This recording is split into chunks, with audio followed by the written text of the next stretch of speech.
Joining us now to take a look at some of these results are Frank Tietie, a human rights advocate and a Rise News analyst. He joins us from our Abuja studio. And here in Lagos is Liborous Oshoma, a lawyer and public affairs analyst. Good morning and welcome to the show. Well, Liborous, maybe we should start with you here in Lagos. Frank Tietie, we'll come to you later. By the way, happy 50th birthday. Congratulations. But you know, in our eyes, that has serious implications. So don't think because you are in Abuja, we will not ask you for the implications. But congratulations. But let me start with you, Liborous. You are here with us in Lagos. Lagos has generated a lot of interest in terms of how the election went. With even traditional worshippers coming out with Oru, with Agon, with rituals. In normally junior grammar school, a ritual was placed out there. In Aja, a ritual sacrifice was also placed at a polling booth until one man decided that that would be his breakfast, and he had a sumptuous meal, consuming the breakfast, and then of course. There was intimidation in Ago Palace way. There were people going around and all that. But in Alausa, there's been serious celebration from Alausa to Marina with the governor and his supporters jubilating, having won with a very wide margin. But Liborous says it was a sham of an election in Lagos. It was a shambolic election, he says, and he says he will contest it in court. And of course, there's ethnic tension in Lagos with a particular ethnic group, Igbos, being targeted and being asked if they are not happy with the result to just leave town and go back to wherever they came from. But what's your assessment of Lagos? Let's start with Lagos. Yeah, let me start by assessing elections generally in Nigeria. No, we want to do state-by-state analysis. No, I will get there. We're focusing on states. Let me start by looking at it from the prism of the legal implications and why elections are the way they are, and then bring it down to Lagos. Because I also listen to you. You find out that here, elections are tied not just to power, but land ownership.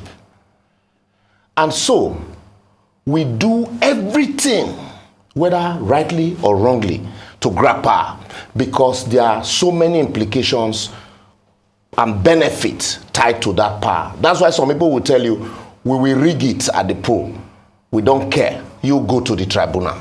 We don't want to be the one to go to tribunal. And then secondly, the moment INEC declares results, we say there is presumption of regularity in favor of INEC. And you that is disputing the outcome of that election, you should be the one that will now disprove that the elections are not regular. And the materials that you need to disprove the regularity are with the umpire that you are querying his process. He will be the one to supply you arms and ammunition to fight him. And so when you have all of these mindsets, what played out in Lagos on Saturday would be the modus operandi of every election in Nigeria. People will kill, people will die, people will... I always tell people, I say, look, don't die in their fights. Because it's about power, it's about control. And so that is why you see all the intimidation, voter suppression, and harassment, and people claiming who actually is the owner of Lagos. Lagos belong to this, Lagos. And then the people in your area that you ordinarily give money to every day. My leader, father, on the day of election will tell you, look, you are not one of us. So all of this played out in Lagos because of the position of the law and the position that we present election in Nigeria. The way we achieve power and the perception that we attach to power. And there are no consequences for action. You talked about police. You're talking about harassment. There are places where the police will look the other way, when even voters are being suppressed, in some cases vote is being bought, in active connivance with the man who's supposed to be an umpire. And then it now brings me to the question of how are the umpires appointed? Who nominated the chairman? Who nominated the resident electoral commissioners? How are the EOs appointed? And the ad hoc staff that will participate in the process, how are they appointed? So when you have all of this in the mixed bag, what you have prepared is a ground swell of anything goes, of anyhowness. Just win in any way you want to win. And then you get to the tribunal tells you, you have to, because we already presume that the process is regular, you now have to prove, polling unit by polling unit, that this process is not regular. And those materials, like I said, are in the hands of the man who conducted the election. At the end, the one word will end the entire process: substantiality. Is this substantial? These irregularities that you have called, are they substantial to nullify the entire process? So, until we look at this process again and say, why was it that when APC were in opposition, they talked about the waste panel report, they talked about presumption of regularity in favor of INEC, and until we change those things, we can't have an election that will truly call election. And so, now bringing it to Lagos, home to Lagos, those underbelly, those underbelly of those issues that have consistently, right from pre-colonial era, mar the progress of Nigeria, also rear its ugly head. If you remember pre-colonial era, let's go down a little bit in history. It was the same Lagos here. You had the constitutional conferences. The North said we wanted a confederation. Some said, no, let's have a federating unit. Others said, look, let's come together. And then you had the civil war. Oh, look, you are Nigeria, you are not Nigeria, you are Igbo, you are Hausa. Despite the civil war, despite the no victor, no vanquish slogan of the civil war, at the end of the day, you still saw victimization. People being treated as losers in that war. And then, when it comes to now issue of power, they'll tell you, you can't be trusted with power. Because power is so much concentrated in, the hands of a few. Yeah. We now say we are practicing democracy, but yet you can't trust certain persons with power. And that's what you see play out in Lagos. So if you want to determine, how power should be shared here, you either have to belong to us or you go to your place, indigenship and settlership. There are some persons, people like us today, who are stateless. Because you want to contest election, you go to your state, they'll tell you are a Lagosian. We don't know you here. And in Lagos, they tell you, you are not from Lagos. You can't contest election here. So at the end of the day, politically, you are stateless. So we saw it play out in Lagos because of the cosmopolitan nature of Lagos. Until we'll address all of these issues, the consistent underbelly that have thrown up, our indigenship, our settlership, we will not move forward. We'll just be pretending to be practicing democracy. We can call it whatever name, but certainly not democracy. Okay, let me bring in Frank Tietie here. Mr. Tietie, thank you so much again for joining us and happy birthday. All right, so let's move to Kano State, as we've just received that the returning officer, the INEC returning officer, Professor Amadoko Ibrahim, has announced the new Nigeria People's Party candidate, Abba Kabir Yusuf, as the winner of the elections, having polled 1,019,602 votes against his closest rival from the APC, who polled 890,705 votes. Last night, the Kano State government had to induce a curfew, had called for a curfew to douse tensions or potential tensions amongst hoodlums following the collation of the results. I'd like you to analyze the Kano results and also how it was the electoral process itself in Kano. We have looked at Lagos as a state. Let's move now to Kano. Oh, Well, thank you. The results in Kano didn't really come as a surprise. Kano has always been the stronghold of the New Nigerian People's Party because of the towering personality of Rabiu Musa Kwankwaso, the leader of the New Nigerian People's Party. Somewhat, we've talked so much about how our elections are now being driven by the strategic use of violence and fanning the embers of ethnic tensions. That didn't play out much in Kano because of the nearly monolithic culture that is prevalent there. I'm talking about the people of Kano generally in the north speak more of Hausa, and there's a lot of things they share in common, unlike we have in Lagos, which had statements that had genocidal tendencies. So we didn't see that kind of tension in Lagos. I mean, in Kano. However, Kano also didn't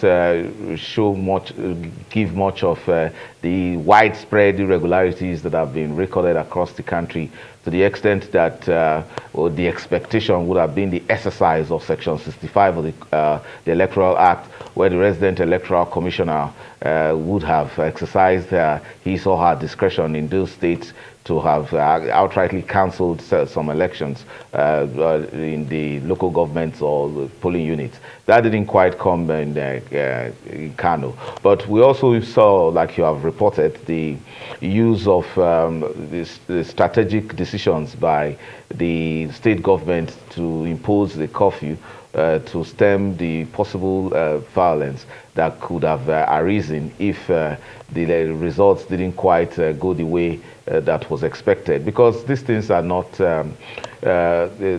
they're not rocket science. You can predict voter behavior, you can predict the outcome of elections, given the strongholds that actually are holding sway in those places. Kano was one of them.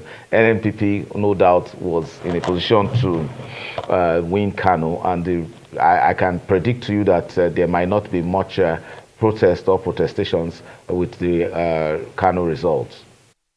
All right. Happy birthday to you once again, Mr. Frank Tietie. Like Dr. Bati said, there are very strong consequences which must be sent down to Lagos with immediate alacrity. All right. So just to tell you that. But I would like to come back to you in the studio, Liborous Oshoma. Let's talk about Ogun. Ogun was different in so many ways because there was a split within the fold of the APC. We cannot deny the influence of, Senator Bikoli Amosu supporting a candidate of the African Democratic Party that polled 94,000 votes, despite being a member of the APC, and the incumbent governor polling 276,000 votes, and the PDP candidates, Adiadebutu, polling 262,000 votes. It's 13,000 vote difference. It could have gone either way. It was so neck and neck. I mean, I'm sure you would like to talk about the political dynamics of Ogun State, Mr. Liborous Oshoma. Yeah, but let me also quickly say this, that in the 2019 election, what played out in Ogun State almost played out the same way. Same Amosu factor. Amosu supported a different candidate, even though he's in APC then, he will remain in APC, but his supporters pulled out of APC and went to APM then. He supported a different candidate. And now you also cannot take away the power of incumbency. I talked about, security forces. I talked about presumption of regularities. And so all of this also are at play when it comes to power of incumbency in an election. And so for Ogun, the governor is, and then lastly, you have this unwritten arrangement. Is the turn of this, is the turn of these people, is the turn of these other persons. So that unwritten arrangement is there. And then some persons who are already, who already believe the governor is there, he has just 4 years to go. If you bring in a new candidate now, definitely that candidate will be looking at 8 years and not just 4 years if he wins. So for some, also, because the fact that the governor is a sitting governor, you have people who ordinarily were loyal to Amosu when he was in power, now would be loyal to the governor. That's why politicians will never want to leave the scene. They live as governors, they want to be ministers, or they want to be senators. Even we've seen senators who became commissioners in this Lagos here because they want to consistently remain relevant. So at that level, Amosu's influence will no longer be as it used to be. You also saw Tubagbenga Daniel, who was a former governor in the state. He left, went to PDP, and had the candidate in PDP. That candidate eventually left, I think Mustafa also. And then he contested, he was a PDP zonal coordinator in the 2019 election. But today, he's senator-elect on the platform of APC. So also has his supporters in that party. So those people who had left before went to PDP, some of them are back in APC. And also the Adebutu factor, you still cannot rule out the Buruji Kashamu factor, you know, his influence in that election. Certainly this will play out in all of this. And then Ogun is not as cosmopolitan as Lagos, even though you have a lot of industries in these places. But some of the persons who work in these industries, majority of them also reside in Lagos. The headquarters of these industries also are in Lagos. So it won't be as hotly contested as a metropolitan state like Lagos. So the fault lines will not be that, you know, prevalent. And lastly, you don't have a Labour candidate on the ballots in Ogun, who, you know, people also could rally around. So the fault lines you saw in Lagos, you won't see there. You won't see them in Oyo, where you had the APC and PDP alliance. The APC at the center and PDP alliance that gave the state to the APC in the presidential, and then a sitting governor who was coming for a second term. So all of these dynamics will play out individually, looking at the state and then looking at the alignment and the realignment that you see play out in these places.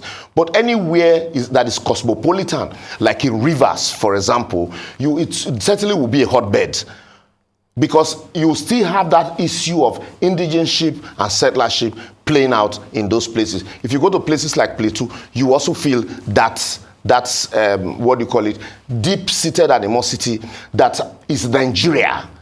So in Ogun, you won't see that play out. It is the traditional politicians that you see do their thing, and all the, whether it is the turn of Yelwa, whether it's the turn of the Jebus, you know, to produce a governor, and whose turn it is to chop. That's basically what to play out there. And then the man who's already there, people saying, oh, look, he already has 4 years to go. But those fault lines are very deep too in Ogun.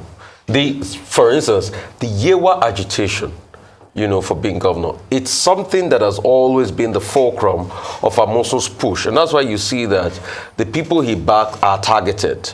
Because there's that sentiment that has been on for years, you know, in Ogun State, the Yewa push. In fact, when you look at the days of GNI, it was that Yewa sentiment, and it's not been this election cycle they've been pushing but it. If Amosu leaving office in 2019 could not swing votes the way he ought to have, despite the power of incumbency, now that he's out of office, no matter the sentiment, no matter the push, you have somebody who is seated there now, who also, some persons, even amongst the Yelwa, will feel, look, just 4 years and we've been bidding our time. So if I've been promised the ticket, for example, even if I'm a Yelwa person, I would want to support the incumbent against, you know, my own person from my own ethnic stock, because I believe I will get the ticket after. So you see selfishness also playing out in all of this push. And you're right about the Yewa factor. In fact, that was a major factor in that election. And Governor Akwa Ibom got massive support from the Yewa end with the influence of Solomon Adiola, popularly known as Yayi, and with the influence of Bega Isiaka, GNI. And so you see those votes from the Ilaro area, from Imekwa, you know, massively, you know, being given to the governor. Hence, the big issue in 2027 now will be, where will the governorship go in Ogun State? So this election, signaling what will come in the future, Ogun is a place to watch. The second thing is that the margin is very narrow, 13,935. Ladi Adebutu is from the same constituency as the governor. Obviously, an Ikperu Remo man cannot succeed another Ikperu Remo man in 2027. The people in the state will not accept that. So we're likely to see battle at the tribunal. But as I said earlier on this program, it's better to win and let the other person challenge. You mentioned the Kashamu factor. Yes, a big factor in that election. But the thing to say about that is that his son, yes, Rashid Buruji Kashamu, won very convincingly, defeating an incumbent for the State House of Assembly seat in Ijebu North 1 constituency. So the son also rises. So all these undercurrents are there.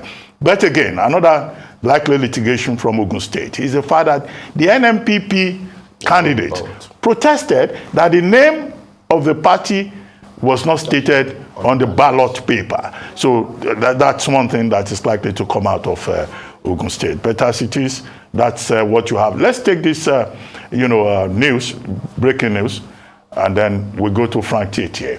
The Independent National...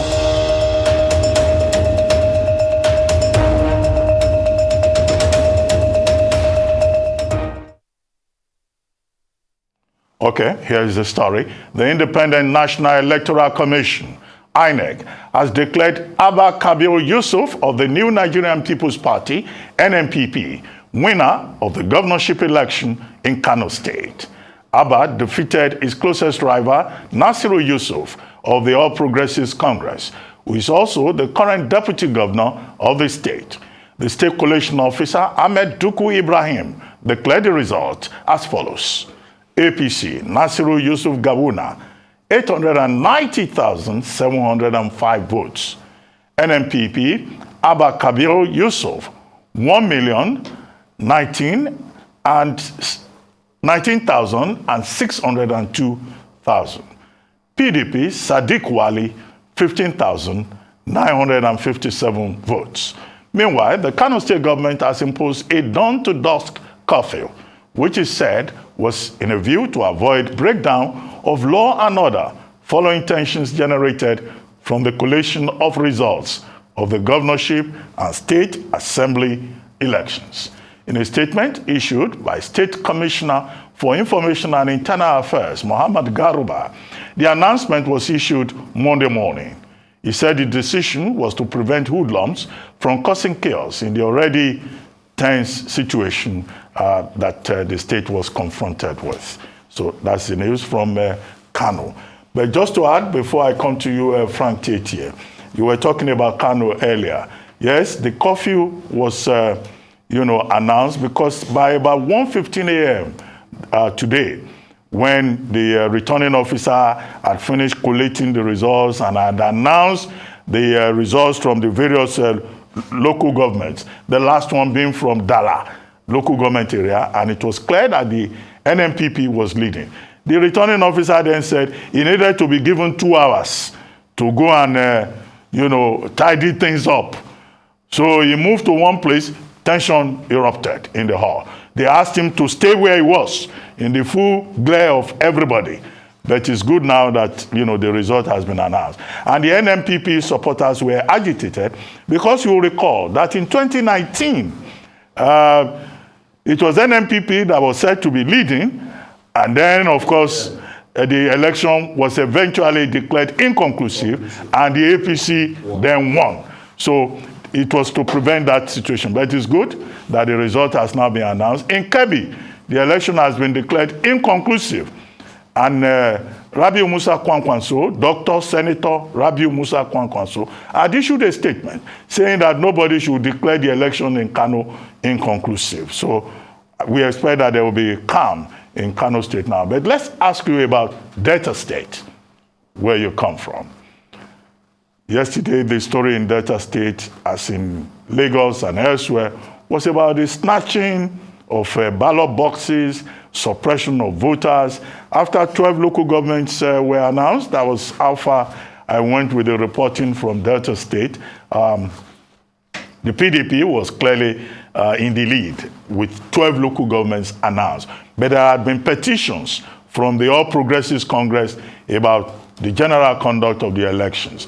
But What is your take on Delta State? I'm sure you will have been following it even more closely. Oh, yes, indeed. The situation in Delta State is quite tense, very tense, I must say, because of reports of widespread irregularities and the application of violence in snatching ballot boxes and voter intimidation, and to the extent of using lethal force in eliminating opponents. There are records of persons who have been killed by both security forces and forces between opposition parties. It's very difficult to predict the outcome because there are several serious protestations on the part of the All Progressive Congress with regards to votes coming from the Delta North, which they refer to as very strange numbers that didn't have any form of justification. The situation in Delta State may not appear to me as a surprise because the two major gladiators were spoiling out for an outright war, which is something that should have been discouraged. We hoped that that would have actually been prevented if both of them came to the debate, which the Arise News the governorship debate, which held in Warri. But they didn't show up. They didn't care about dealing with issues. Rather, they had their minds made up. There were also unconfirmed but widely reported forms of voter inducement in the forms of monies that were being shared across the place and monies being put in people's accounts and all of that. What you are referring to Delta State, but preceding that, you mentioned the issue in Kano and in Kebbi, where the resident electoral commissioner exercised his or her powers under Section 65 by declaring that election inconclusive. People are afraid of inconclusive elections because of the recent history where it actually gives time for the losing party to overturn or to turn the tables. But there are now many justifications why many elections in the various states should be declared inconclusive because of the factual evidence of the use of violence and then disruption of the exercise, especially in the use of, in stealing ballot boxes and then actually turning away voters by application of violence. The expectation is that several of those places in Delta have questionable results, and there is really need to investigate. We contended so much about the use of Section 65 here. Lisa Agbakoba wrote copiously saying that it was going to create problems. No, it wasn't supposed to create problems, but I believe that it was meant to assure justice. Look at it this way. You have said previously that the mantra that we now have, the new mantra is go to court, just go to court, meaning that do anything to win and go to court. That was what Section 65 was meant to cure. Which means a reminiscence of 1999, where you just mobilize some mobile policemen, put a gun to the head of the resident electoral commissioner, the electoral officer or the polling officer, and then you say, declare this result, write it now, and then it is written, okay, take it, send it to Asaba, and it is declared, and then you say, go to court. Now, Section 65 was to enable both the resident electoral commissioner and then INEC here in Abuja doing the court to review decisions that have been made. So the elections as we see in Delta, as they are, that are yet to be concluded, the results that are being declared in Delta, the election that is yet to be returned, provide a lot of room for the application of Section 65. The resident electoral commissioner should be quite circumspect in the declarations he makes, and then INEC should be ready to review whatever decision that the resident electoral commissioner makes, and then before they approach the court. Certain statements have been made before now, especially the one referred to when he was mentioning the classic by the legendary Fela Alukunakpo Kuti.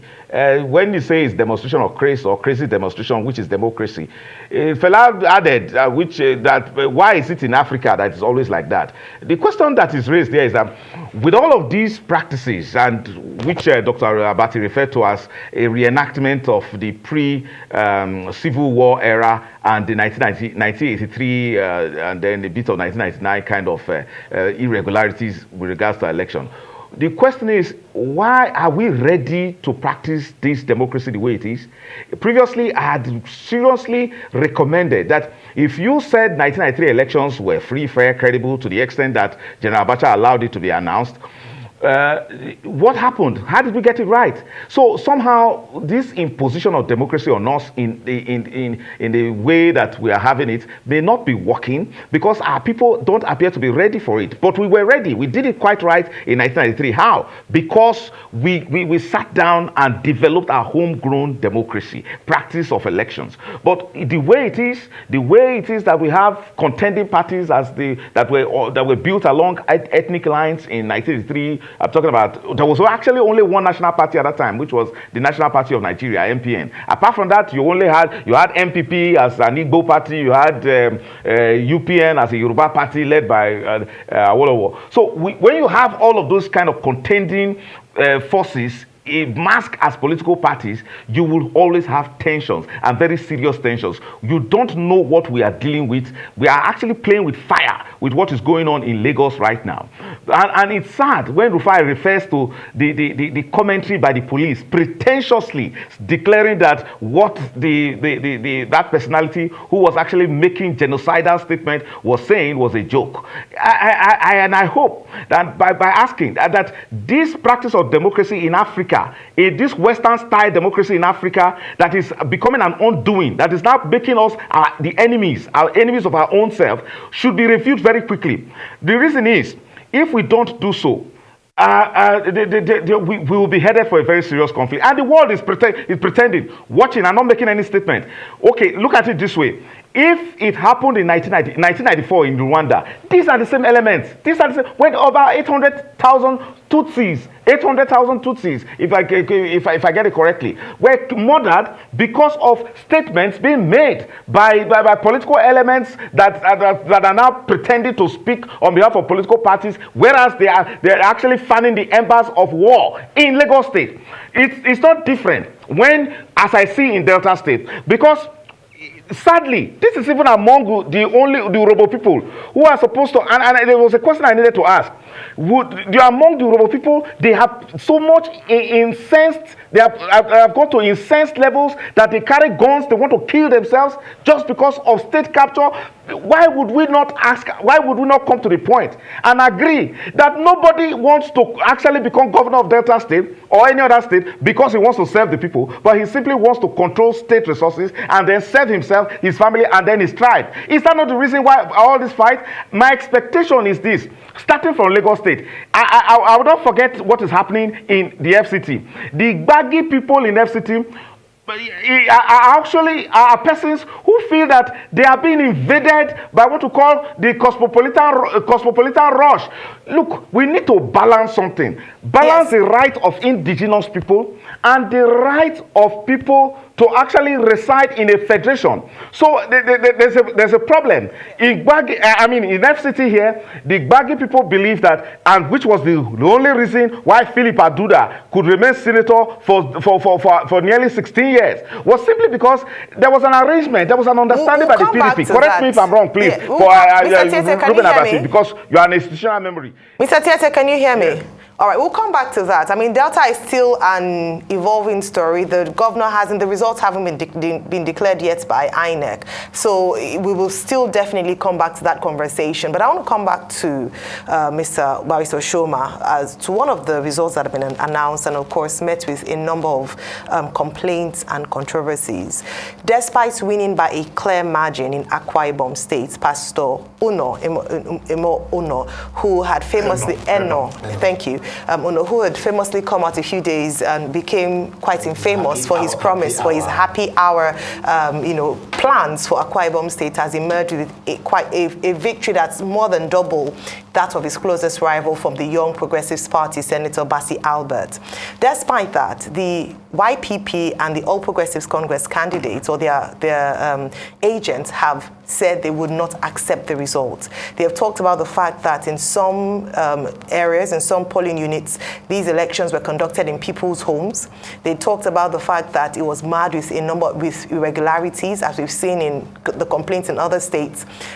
Also remember that Pastor Eno is backed by the incumbent. Yes. He is the anointed one. In fact, Governor Udom has said that he was God's chosen and that he was going to continue the transformation agenda of Obong Victor Atta. A clear victory, or perhaps in terms of the irregularities, what do you foresee for the future in this sense for Pastor Eno? Yeah, it takes me back to my opening statement. Election in Nigeria. What's our election here? Is it about democracy? Is it about growing democracy? Or is it about power, land ownership? And you see it replicated across board. Frank Tietie talked about Delta State, where you would think, as an outsider, you say, these are robos. But as an insider, you hear, no, one is Okpe, the other one is from Urobo. You know, so these distinctions begins to come up. You know, so in Akwa Ibom, for example, you've consistently, be hearing about, you would think from an outside perspective, you will see, oh, these are EBBOs. But right inside there, you will hear that, no, there is Anang, there is a EBBO, there is Anang. But they all speak, the same language to an outsider. And from the time of Obong Victor Atta, there's been this consistent, handing over. There's been an internal arrangement. And then the common governor, the former governor of Akwa Ibom State, handed over to somebody also who he felt will continue his uncommon transformation. But they fell out. And Akwa Ibom, presently the former governor is from Esienudim, and then this current one, I've forgotten the name of his local government. The YPP candidate seems to enjoy the massive support of the ordinary people, that the elites in the states, believing that, look, this would be a departure, even though he was, I think he was in the ruling party before now, but it was when he didn't get the candidate that he left and went to YPP. So believing that, though, this would be a departure from the norm. But back to the issue, close to Akwa Ibom is Cross River. Akwa Ibom was carved out of Cross River. In 2007, if I'm correct, the former governor of Cross River State granted an interview discussing an election in that region. Even in 2015, Amechi said before the election that he was asking for a result sheet. He said something instructive. That here, and the journalist interviewed him, asked him, why are you looking for so desperately for the result sheet? He said, because here, it is he who owns the result sheet that wins the election. We know how we conduct election here.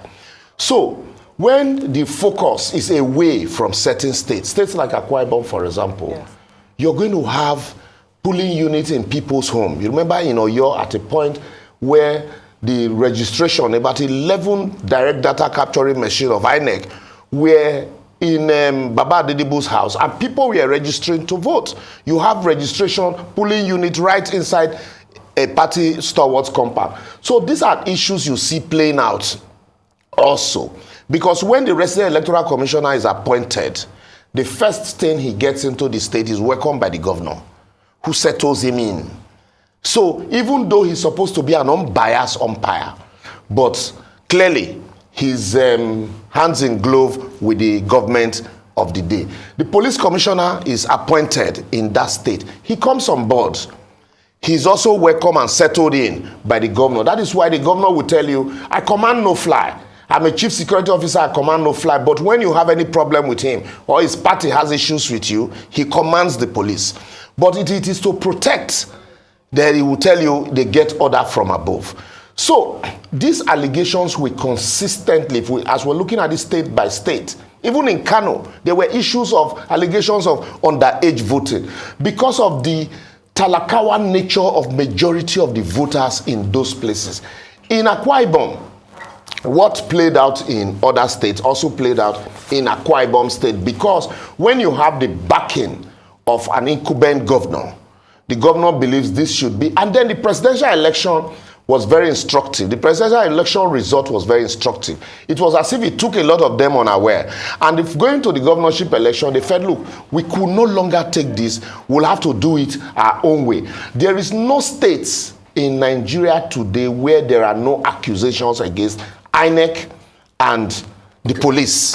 So Akwa Ibom also is also instructive. In those places before now, you find out, you hear that they tell you people were intimidated. If you have voters registration point and voting polling unit in the house of your opponent, it's a practical impossibility that you will be allowed to go vote in these places. And so certainly you see it play out, unlike when you had Mike Igini in those places. That was why he consistently had running battles with the powers that be. I was in the Election Petition Tribunal in Akwa Ibom in 2019. And results were tendered at the tribunal that were not marked by INEC.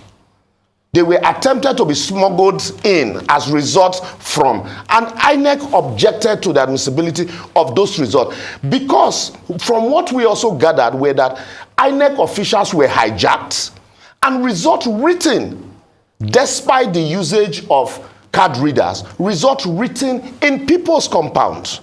So all these accusations that you hear today also are certainly, you know, a fallout of the way we see power and the way elections have been conducted at state level, even at local government level in Nigeria. Okay, so real quickly, I've been able to summarize from all you've said now. We can't continue to run Nigeria like this. What you have just said invariably is that it is he who have the biggest violence that win election. Certainly. So probably now, should everybody go get guns because they want to vote in the country? No. We should not. That should not be the case. But that is the case as we speak today. Let me quickly say something. Because, no, hang on a minute. No. Because everybody is saying that, take for instance what happened in Lagos. If opposition party to had ample violence, it would have been a good fire for fire. But we cannot build the country that way. So what's the way forward? Secondly, you talked about the glowing tribute of a Mike Igini. But the question is, how many INEC rec will be like Igini? That's where you're coming to. So how can we have more INEC rec that will be like Mike Igini?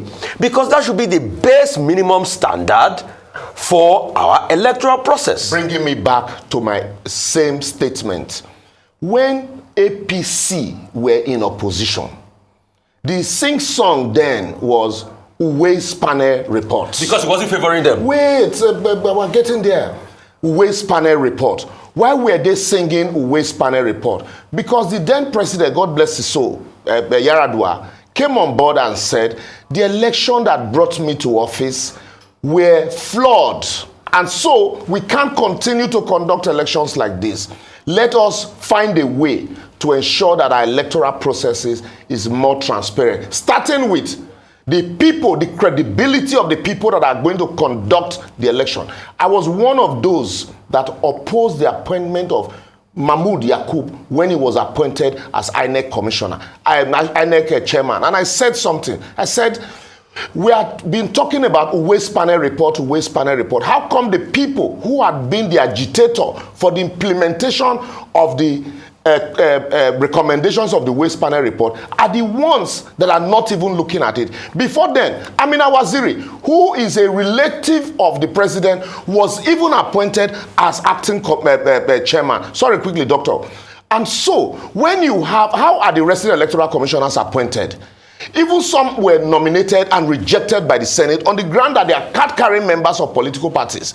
So when you have politicians, card-carrying members of politicians conducting an election that opposition will participate in, what outcome will you be expecting? So we need to go back to how we appoint and nominate the umpires that will conduct the election. When you have such recommendations and now begin to look at the credibility, how are these people appointed, you certainly would have started they started conducting a credible election and not, having to carry guns to conduct election.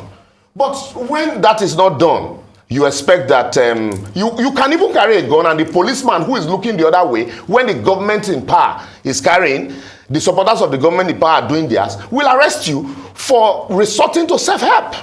Okay.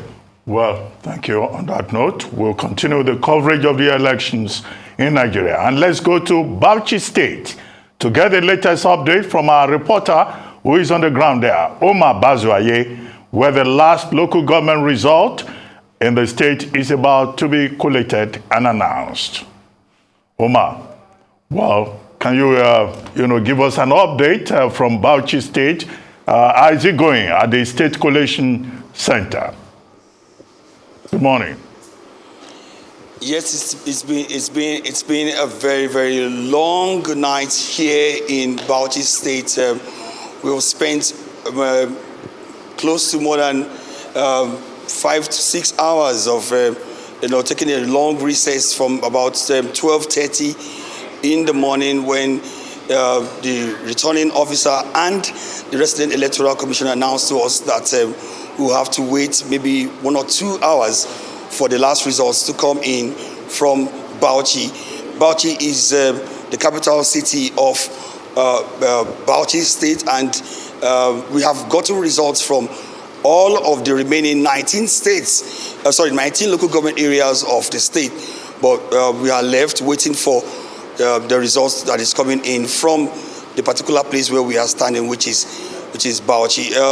The collation started at about 2 p.m. on Sunday, and from that time on, we've been receiving results from all of the different local government, one after the other, but we seem to have gotten stuck with the remaining only local government, which many people say here is more or less like the very most strategic local government that can swing, how the votes could go in Bauchi. So we've been here waiting. A lot of my other colleagues spent the night here. Many of us had to crash on, put some chairs together to pass the night, and we just came back now when the resident electoral commissioner and the returning officer announced again to us that they have heard information that the collation in the local government is about being completed, and in a matter of minutes they will bring the material here, and then for the final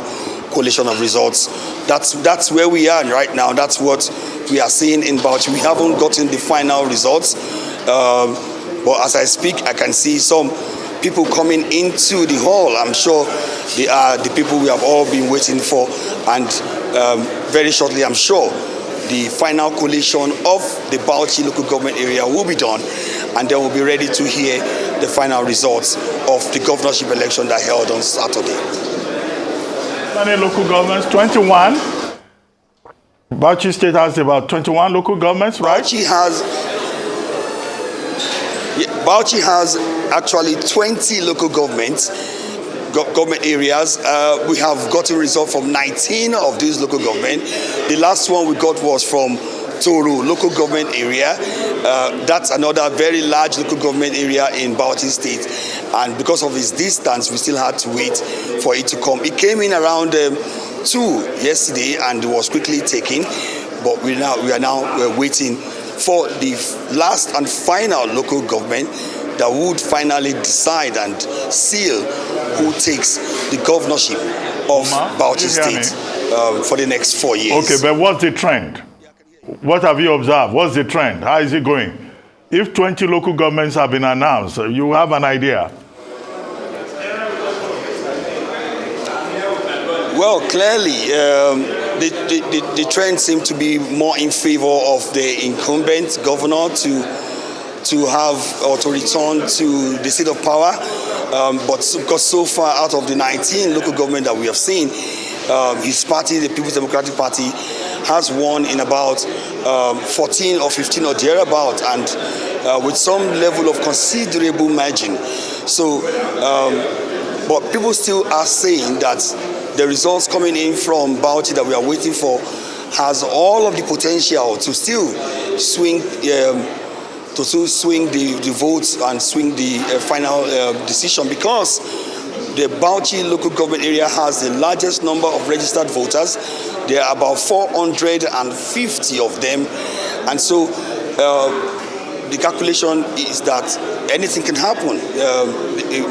A margin of maybe 60 or 80 could be closed up, or possibly even overtaken if that result comes in. So everyone is waiting. We have waited for this for the last 3 days, and we are in the final stage of the election in Bauchi State, and we are hoping that it will remain as calm as it has been, because so far from the beginning of the election, the people in Bauchi State have conducted themselves properly, and they are now resting all that hope on how the INEC, would handle this particular sensitive moment. I understand that anxiety is already building up in one or two places, because they cannot wait any much longer. They've heard results from other states, and they are wondering what is holding back the results in their own state. Right, Omar, I can imagine the anxiety of the people who want to find out the outcome of their exercise. And I'm glad you touched on the report as to how the election has gone in terms of the process. I'd like you to speak a bit more to that, because we have had reports from other states where we've had some spots of violence, complicity with INEC officials in terms of not making the process run smoothly. And it'd be good to hear the experience in other parts, perhaps where the focus isn't really on. So tell us a bit more about Bauchi in terms of how the polling units have been conducted. Has there been violence reported? How have security agencies been able to conduct themselves in the last 2 days? Yeah, well, I was actually more based in 2 or 3 local governments, so to speak. Bauchi, where I'm standing right now, as well as the local government, Alkali local government. That is where the incumbent governor voted. But based on what I was able to see and observed, the election was pretty much very conducted peacefully. There were very little or less itch about the use of the beavers. The machines were not as problematic as they were in the last presidential elections. We didn't hear so much about violence or even any form of disturbance. But until we got into this arena yesterday and the results started coming in, and we started hearing, taking queries and objections from the various party agents that were here, and some of the electoral officers actually confirming to us that in some places there have been skirmishes, if you like, and there have been elements of violence and disruption, and because of this, some polling unit results have been cancelled, largely based on several issues of if it's not over voting, it is about the fact that some guys came and snatched the ballot box and disrupted the process, or there were 1 or 2 other form of conflict. And so as a result of that, a number of polling units. But these polling units, based on different local government areas, sometimes 2 polling units, 4 polling units, 3 polling units, they have not in any much way disturbed the results that we have received, even though we have heard strong objections coming from party agents like the party agents of the All Progressive Congress, APC, and some other opposition political party in the state. We have seen them challenging, reports from the electoral officer. There was a particular scenario in Zaki local government area where we were told that some persons came to a polling unit, moved away with the ballot box, and then came back after stuffing it up and then placed it back so that the election will continue. We understood that, we were told that result had been cancelled. But the question many of the other party agents are asking is, why have there not been any form of arrest? The INEC officials themselves have admitted that in some places there have been disturbances, there have been disruptions, but the big question is, not too many people have been arrested by the police. That's where we are. So I'd like to ask, how's INEC been responding to the petitions laid down by the opposition in that area? Well, most of the time, the petitions have come in and they are still coming in, but the response that INEC has been giving is that, look, we cannot just take your petitions on the surface of it. We will need concrete evidence. We will need you to show us or supply us with concrete evidence. You cannot just tell us that you have a video, and if some of these evidence are not documented or probably we are part of the report submitted by the various electoral officers who had come in to give the report to INEC about what happened and the step they took, they probably would not want to treat those particular kind of queries or petitions because or the advice the party agent what the next step to take, which is maybe to possibly speak to their lawyers and approach the court. Well, thank you very much, Omar Bazwaye. We'll remain in touch with you. Thank you very much indeed. Well, let's come back to you, Frank Tietie. Let's look at the governors, the incumbent governors. 28 states had gubernatorial elections. 11 of the incumbent governors went to the polls for a second time. We've been told, it's been announced, that Akwa Ibom won in Ogun State, Seyi Makinde won in Oyo State, Mema Labune won in Yobe State, Yahaya has been declared returned in Gombe State. In Kwara, Governor Abdurazak has also been returned.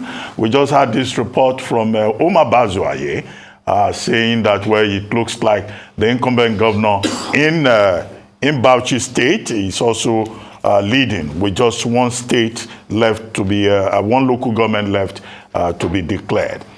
Now, a few minutes ago, it's also been announced that in Nasarawa State, that Governor Abdullahi Sule has also been re-elected, according to INEC.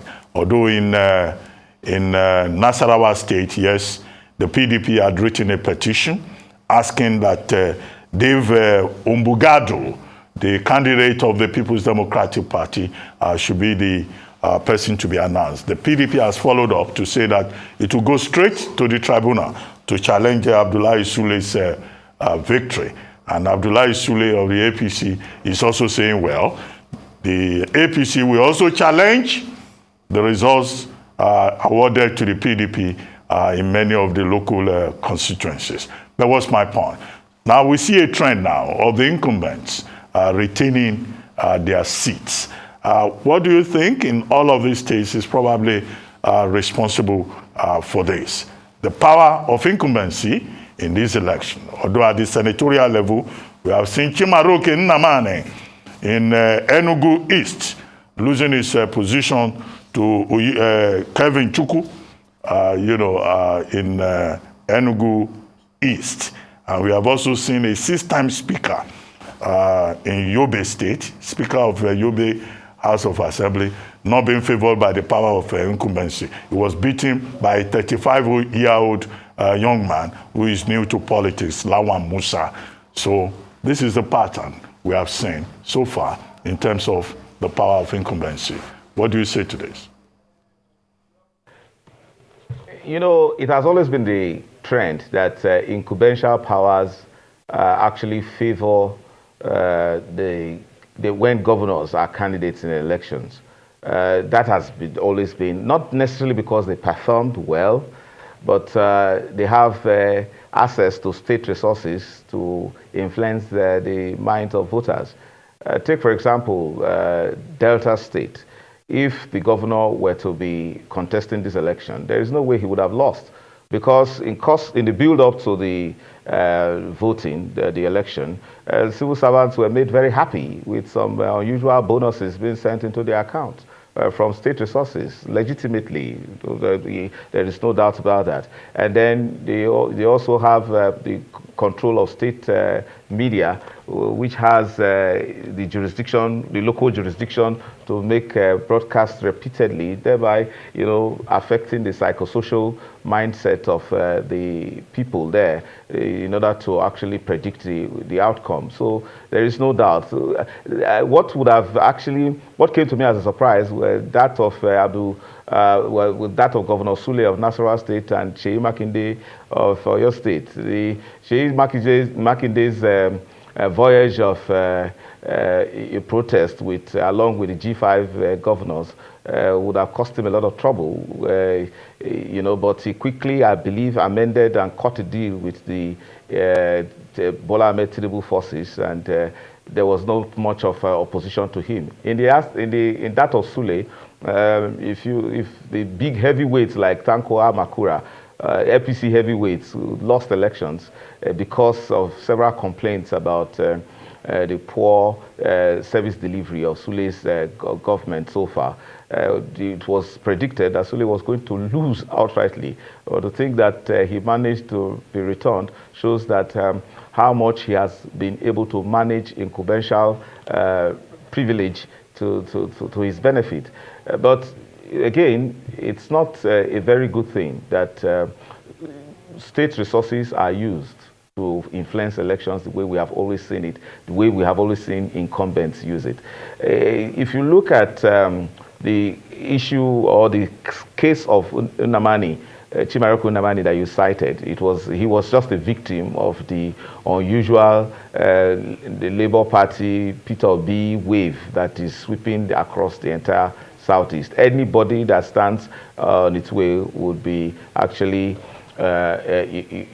knocked down like a coming train. But the trend in Imo State, I believe, I don't have all the facts there, but the snippets of what I get from Imo State is that Uzodinma seems to be braving against the obedient wave in that state. Incumbential powers are used unfairly against opponents, as we have always known. So it doesn't come as a surprise. Anyway, we need to take a short break now. When we return, Nigeria Decides 2023 will continue here on the Arise News channel. Stay with us.